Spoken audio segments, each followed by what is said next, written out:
আমরা জবরজের লাগিয়ে দিয়েছি আপনাদের সুবিধার্থে। তো সর্বপ্রথম বাক্যটি হচ্ছে কাইফা হালুকা।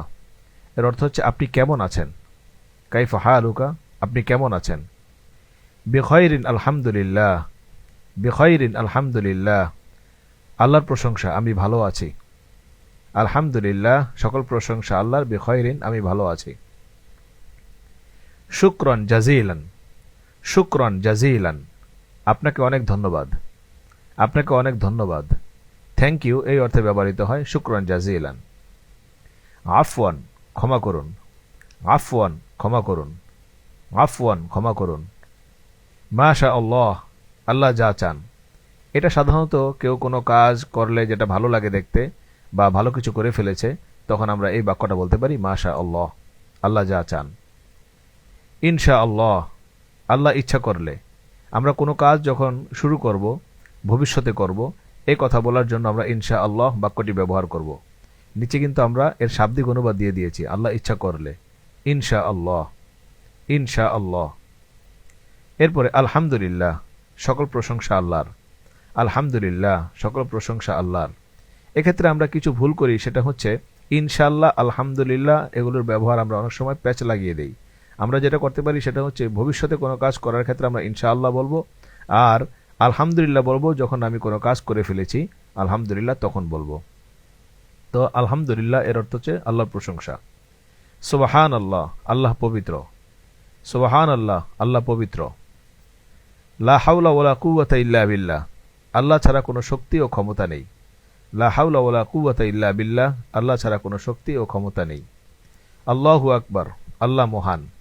আল্লাহু আকবার, আল্লাহ মহান। সবাহ আল খাইর, শুভ সকাল। সবাহ আল খাইর, শুভ সকাল।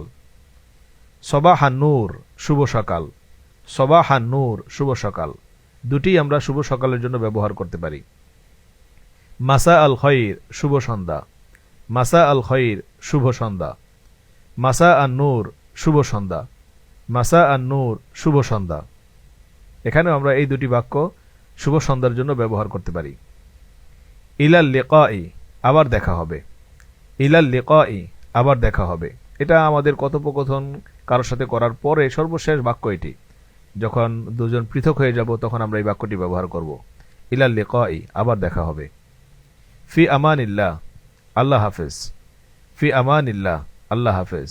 গুড বাই অর্থে এই বাক্যটি ব্যবহার হয়। ফি আমানিল্লাহ, আল্লাহ হাফেজ। আহলান ওয়াসাহলান, স্বাগতম। আহলান ওয়াসাহলান, স্বাগতম। এখানে আরেকটি শব্দ বাড়িয়েও বলা হয় আহলান ওয়াসাহলান ওয়ামার হাবান, স্বাগতম। আহলান ওয়াসাহলান ওয়ামার হাবান, স্বাগতম। মাস সালামা, বিদায়। মাস সালামা, বিদায়। আমরা কিছুক্ষণ আগে পড়েছিলাম সর্বশেষ আমরা যে বাক্যটি বলবো কথোপকথনের শেষে, সেটি হচ্ছে ইলাল লিকা। ওইটা আমরা বলবো, এটাও বলবো মাস সালামা। মাস সালামা, বিদায়, পরে লাস্টে আমরা বলবো ইলাল লিকা, আবার দেখা হবে। এরপরে কাইফা হালুল উমুরি, পরিস্থিতি কেমন চলছে। কাইফা হালুল উমুরি, পরিস্থিতি কেমন চলছে বা কেমন যাচ্ছে। এই বাক্যের জন্য আমরা এই বাক্যটি বলতে পারি কাইফা হালুল উমুর, পরিস্থিতি কেমন চলছে বা কেমন যাচ্ছে। বিত তাওফিকি, শুভ কামনা। আমরা অনেক সময় বলি বেস্ট অফ লাক, কোনো কিছু করতে যাচ্ছে তখন তাকে শুভ কামনা জানাই। সেক্ষেত্রে আমরা এই বাক্যটা বলতে পারি বিত তাওফিক, বিত তাওফিকি, শুভ। ভিডিওটি কেমন হলো অবশ্যই জানাবেন, আর এইরকম ভিডিও পেতে চ্যানেলটি সাবস্ক্রাইব করুন।